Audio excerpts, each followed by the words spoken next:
वहां नशा भी पाया जाएगा, वहां ज़िना भी पाया जाएगा, वहां शराब भी पाई जाएगी, वहां हरामकारी भी पाई जाएगी। एक नमाज एक ऐसी चीज है जो बहुत सारी बुराइयों को कंट्रोल करती है।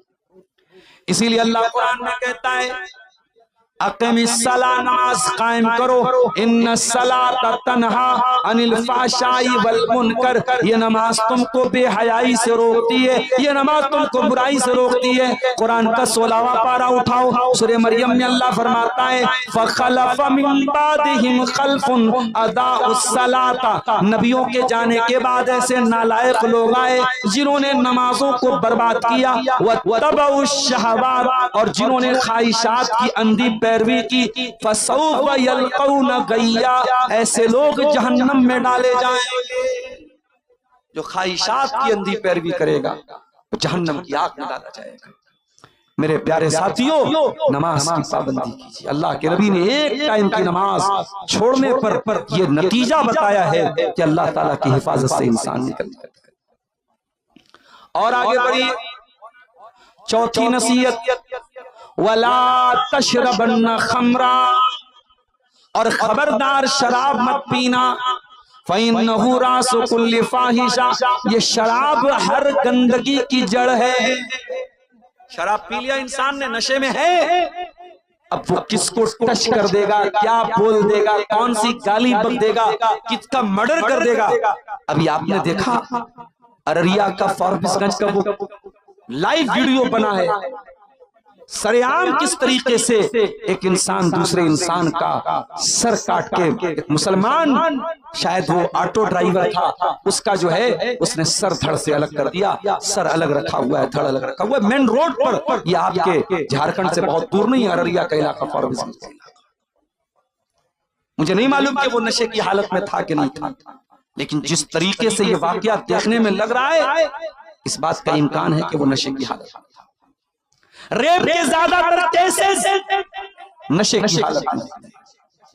नशे के बाद इंसान के ऊपर शैतान सवार होता है। मेरे साथ आज झारखंड की सरजमीन पर आप जिस इलाके में रहते हैं, मैं जानता हूं कि आपके आसपास आदिवासी लोग भी रहते हैं। अभी हम लोग एक मर्तबा सड़क पे चल रहे थे, आदिवासियों की कोई शादी थी, हमारे इसी झारखंड के इलाके के भाई हमारे साथ बैठे थे। उन्होंने कहा मौलाना इनकी औरतें भी शराब पीती, मर्द और औरत सब नशे में धुत थे और नाच रहे थे, बीच रोड पे नाच रहे हैं। अब उनको ज्यादा हम छेड़ भी नहीं सकते, हमको जाना भी है, वो हमारी भाषा भी नहीं समझते, बड़ा कभी कभी मसला पैदा हो जाता है। इस इलाके में जहां शराब का इतना चलन है, मेरे नौजवानों, आपकी जिम्मेदारी और बढ़ जाती है। जब गुनाह आसान हो जाए, जब गुनाह आसानी से मिल रहा हो, उस माहौल में गुनाह से अपने दामन को बचाना ये मुश्किल होता है। आप नेपाल की सरजमीन पे चले जाएं, वहां भी शराब बहुत आम है। चाय के होटल में आप चाय पीने चले जाए, वहां भी शराब पी रही है। किसी होटल में खाना, यहाँ तक कि मुस्लिम होटल में मैं गया खाना खाने, जिसका मालिक मुस्लिम था, वहां भी देखा मैंने शराब रखा हुआ है। अल्लाह रहम करे, अल्लाह माफ करे। इस कदर आसान है और इस कदर आम है वहां पे शराब। मेरे प्यारे साथियों, शराब इस्लाम की नजर में सिर्फ हराम नहीं है, शराब हर बुराई की जड़ है। और इसीलिए अल्लाह के नबी फरमाते हैं, जो शराब पीता है, जो नशा करता है, अल्लाह ताला अल्लाह ताला शराबी आदमी को, नशा करने वाले इंसान को अल्लाह ताला जहन्नमियों का पीप और मवाद पिलाएगा। तूने दुनिया की वो गंदी चीज पी थी, अब आखिरत में भी तू गंदी चीज पिएगा। हाँ, दुनिया में अगर तू शराब से बचता, उस शराब से दूर रहता, तो अल्लाह ताला तुझको जन्नत की शराब पिलाता। जन्नत की शराब में न तो कोई चक्कर आएगा, न उसको पीने के बाद इंसान बहकेगा, न उसका दिमाग खराब होगा। जन्नत की शराब भी पाक शराब होगी, शराबन तहूरा, पाक शराब होगी जन्नत की। जो दुनिया में शराब पिएगा उसके लिए जन्नत की शराब हराम है। मेरे प्यारे साथियों, इसलिए अल्लाह के नबी ने फरमाया, वला तशरबन्न खमरन, खबरदार शराब मत पीना, शराब हर बुराई की जड़ है। उस्मान गनी रज़ी अल्लाह तआला अन्हु एक वाकया बयान करते हैं। पहले के दौर में एक अल्लाह का बहुत नेक बंदा था। उस दौर की एक बहुत बदचलन औरत थी।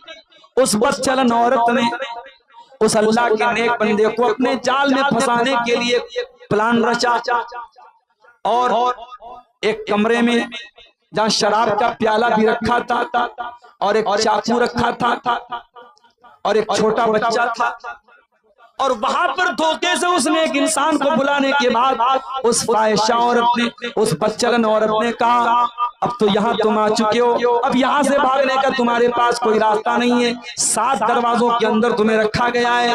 अब यहाँ पे तुम्हारे सामने 3 चॉइस है, ये शराब का प्याला है, ये शराब की बोतल है, या तो तुम एक प्याला शराब पी लो, या दूसरा रास्ता ये है कि तुम मेरे साथ रेप करो, मेरे साथ तुम ज़िना करो, और तीसरा रास्ता ये है ये चाकू उठा करके इस बच्चे को कत्ल कर दो।